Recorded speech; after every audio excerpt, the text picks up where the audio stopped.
আসসালামু আলাইকুম এভরিওয়ান। আজ আমি তৈরি করতে যাচ্ছি চিলি পনির। এখানে 200 গ্রাম আমি পনির নিয়েছি, নিয়ে তাকে চৌকো চৌকো করে কেটে নিয়েছি। তারপর একটু লবণ আর 2 চামচ কর্নফ্লাওয়ার, অল্প একটু লঙ্কার গুঁড়ো দিয়ে একে ভালো করে আমি মিক্স করে নিচ্ছি, ভালো করে যেন এতে সবটা মিশে যায়।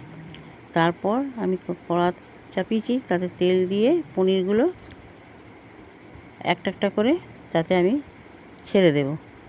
ছেড়ে দিয়ে তাকে একটু 1 পিঠ হতে দেবো, একটু লালচে মতো। তারপর তাকে আস্তে আস্তে উল্টে দেবো। উল্টে পাল্টে ওকে ভালো করে লালচে করে ওকে আমি ভেজে তুলে নেব। এখানে ভাজা হয়ে যাচ্ছে। এটি ফার্স্ট পার্ট হলো। সেকেন্ড পার্টের জন্য আমার চ্যানেলটিকে সাবস্ক্রাইব করুন।